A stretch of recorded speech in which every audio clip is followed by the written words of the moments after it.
അസ്സലാമു അലൈക്കും വറഹ്മത്തുള്ളാ. നാം ഓരോരുത്തരും നമ്മുടെ ദിനചര്യയിൽ അള്ളാഹുവിനോട് ഒരുപാട് ആവശ്യങ്ങൾ പറഞ്ഞ് എന്നും ദുആ ചെയ്യുന്നവരാണ് അല്ലേ? ഞാൻ ഇന്ന് ഈ വീഡിയോയിൽ പറയാൻ പോകുന്നത് പ്രാർത്ഥിച്ചാൽ അള്ളാഹു സുബ്ഹാനഹു വ തആല ദുആ സ്വീകരിക്കപ്പെടുന്ന ചില സ്ത്രീകളുടെ ലക്ഷണങ്ങളെക്കുറിച്ചാണ്. എല്ലാവരുടെയും ദുആ അള്ളാഹു സ്വീകരിക്കും. എന്നാൽ ചില സ്ത്രീകളെ നിങ്ങൾ ശ്രദ്ധിച്ചിട്ടുണ്ടോ?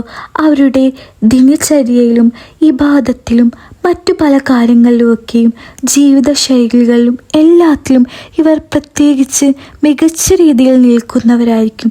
അങ്ങനെയുള്ളവരുടെ ദുആ അള്ളാഹു സുബ്ഹാനഹു വ തആല പെട്ടെന്ന് തന്നെ സ്വീകരിക്കും എന്നുള്ളതാണ്. ഇങ്ങനെയുള്ള സ്ത്രീകൾ അവർ മറ്റുള്ളവർക്ക് വേണ്ടി ദുആ ചെയ്താൽ പോലും അള്ളാഹു ആ ദുആ സ്വീകരിക്കും എന്നുള്ളതാണ് സത്യം.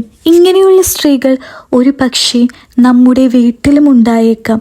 നമ്മുടെ ഉമ്മ, പെങ്ങൾ, ഭാര്യ, ഉമ്മുമ്മമാർ എന്നിവയിലൊക്കെ ഇവർ ഉണ്ടായേക്കാം. അവർ ദുആ ചെയ്യുന്ന സമയത്ത് നമ്മുടെ കാര്യം കൂടി ദുആ ചെയ്യുകയാണെങ്കിൽ അവർ ചെയ്യുന്ന ആ ദുആക്ക് അല്ലാഹു സുബ്ഹാനഹു വ തആല നമ്മുടേതാണെങ്കിൽ പോലും ഉത്തരം നൽകിയേക്കാം. ഞാൻ ഇന്ന് ഈ വീഡിയോയിൽ പറയാൻ പോകുന്നത് ദുആക്ക് ഇജാബത്തുള്ള അല്ലെങ്കിൽ ദുആ സ്വീകരിക്കപ്പെടുന്ന 10 സ്ത്രീകളെ കുറിച്ചാണ്. ഈ പറയുന്ന സ്ത്രീ വിഭാഗങ്ങൾ അവരുടെ ദുആ സ്വീകരിക്കപ്പെടാൻ കാരണമാകുന്ന അവരുടെ സ്വഭാവത്തെക്കുറിച്ചുമാണ് ഞാൻ ഇന്ന് ഈ വീഡിയോയിൽ പറയുന്നത്.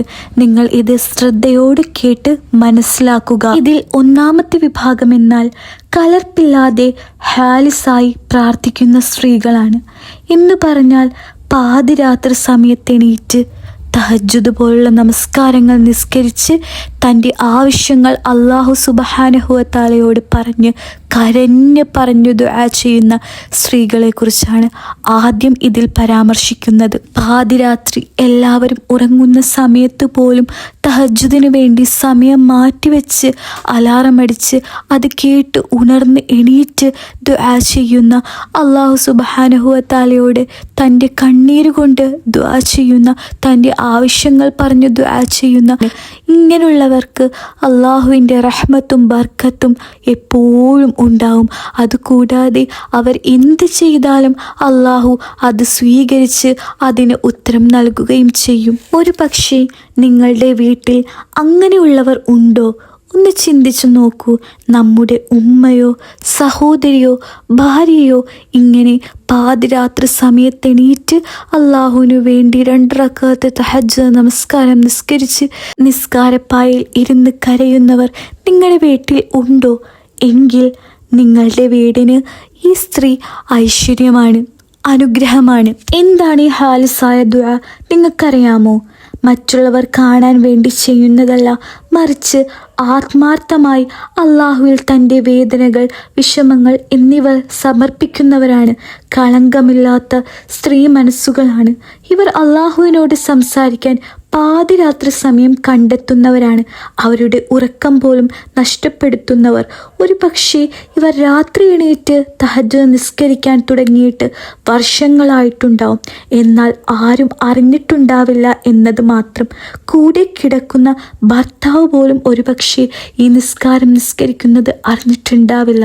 അതാണ് ആ സ്ത്രീയുടെ വിജയം. ആരും അറിയാതെ ആരോടും പറയാതെ ചെയ്ത് അള്ളാഹുവിനെ മാത്രം ബോധിപ്പിക്കുന്ന സ്ത്രീകൾ.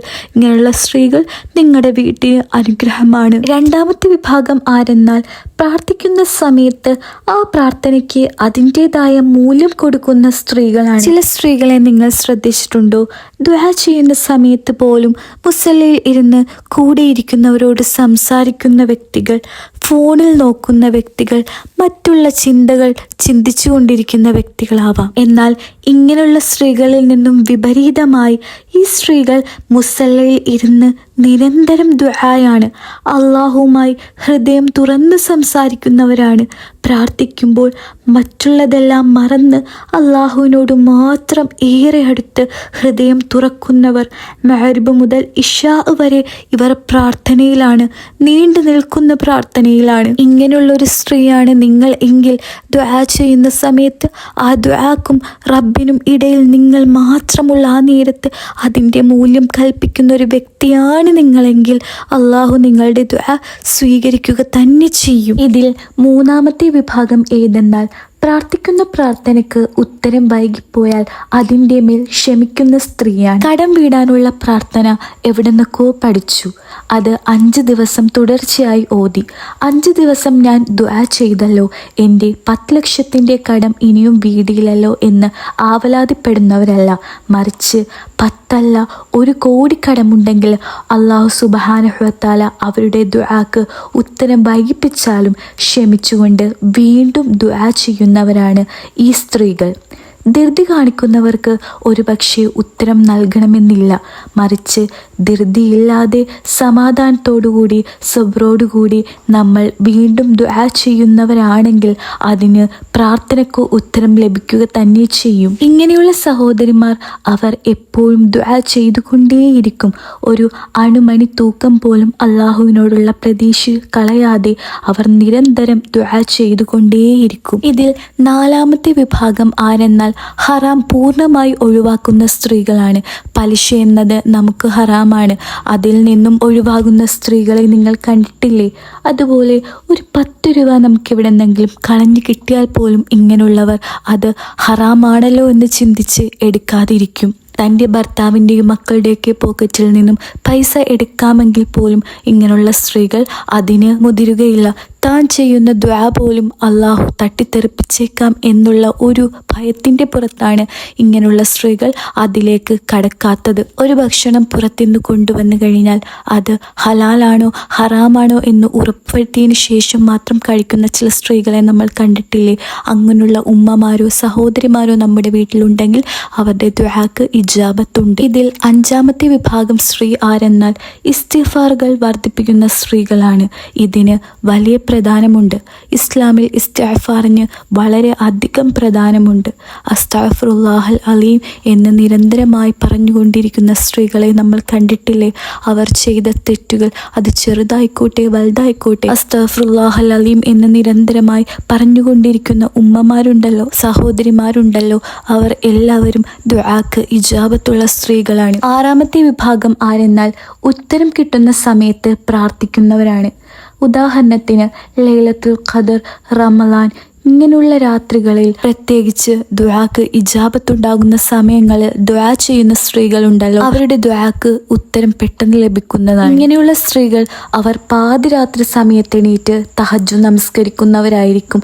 അലാറം കേട്ട് അവർ തഹജ്ജുദ് നമസ്കരിക്കാൻ വേണ്ടി കൃത്യമായി എണീറ്റ് നിസ്കരിക്കുന്നവരായിരിക്കും. ഇവർക്ക് നന്നായി അറിയാം പ്രാർത്ഥനയ്ക്ക് ഇജാബത്തുള്ള സമയമാണ് ഇതെന്നുള്ളത്. 7ാമത്തെ വിഭാഗം ആരെന്നാൽ മറ്റുള്ളവർക്ക് വേണ്ടി അവർ പോലും അറിയാതെ ദുആ ചെയ്യുന്ന സ്ത്രീകളാണ്. ഒരു പക്ഷേ നമ്മുടെ അയൽവാസികൾക്ക് എന്തെങ്കിലും രോഗമോ അസുഖങ്ങളോ എന്തെങ്കിലും പിടിപെട്ടിട്ടുണ്ടെങ്കിൽ അവർ പോലും അറിയാതെ ഇവർ അവർക്ക് വേണ്ടി ദുആ ചെയ്യുന്നുണ്ടാവും. അതേപോലെ മക്കൾക്കോ ഭർത്താവിനോ അവർ പോലും അറിയാതെ ദുആ ചെയ്യുന്നവരായിരിക്കും. ആർക്കു വേണ്ടിയാണോ ദുആ ചെയ്യുന്നത് ആ വ്യക്തിക്ക് ഇവർ ദുആ ചെയ്യുന്നുണ്ടെന്ന് അറിവ് പോലും ഉണ്ടാവുകയില്ല. 8ാമത്തെ വിഭാഗക്കാർ ഹൃദയത്തിൻ്റെ ഉള്ളിൽ നിന്നും ദുആ ചെയ്യുന്നവരായിരിക്കും.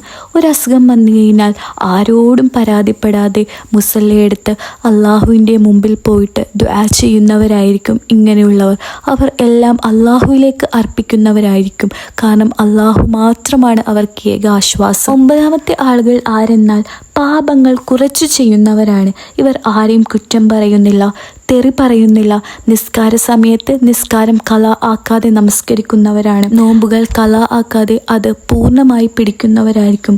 അതേപോലെ ഈബത്ത് പറയാത്തവർ, ഇങ്ങനെയുള്ളവരായിരിക്കും ഈ വിഭാഗക്കാർ. ഉള്ള സ്ത്രീകൾ മറ്റുള്ളവരുടെ കാര്യം അന്വേഷിക്കാനോ മറിച്ച് ഒന്നിനും പോകുകയില്ല.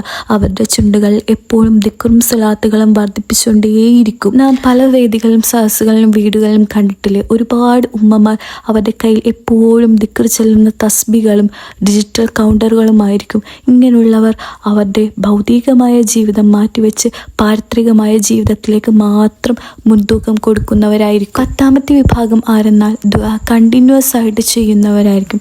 ദുആ സ്ഥിരമായി ചെയ്തുകൊണ്ടിരിക്കുന്ന വ്യക്തികളാണ്. ഒരാവശ്യം വരുമ്പോൾ ദുആ ചെയ്യാതെ ചില സമയങ്ങളിൽ ഒരാഴ്ചയിൽ 2 ദിവസം തഹജ്ജുദ് നമസ്കരിക്കുക, ഇങ്ങനെയൊന്നുമല്ലാതെ അവർ എന്താണോ ചെയ്യുന്നത് അത് കൃത്യമായി, അത് നിസ്കാരമായിക്കോട്ടെ, ദിക്റും സ്വലാത്തുകളുമായിക്കോട്ടെ, തസ്ബീഹ് മാലകളായിക്കോട്ടെ, ഹദ്ദാദായിക്കോട്ടെ, എന്തുമായിക്കോട്ടെ അവർ ചെയ്യുന്നത് നിരന്തരമായി സ്ഥിരമായി ചെയ്തുകൊണ്ടിരിക്കുന്ന സ്ത്രീകളാണ്. ദുആക്ക് ഉത്തരം ലഭിക്കുക എന്ന് പറയുന്നത് നിസ്സാരമായ ഒരു കാര്യമല്ല.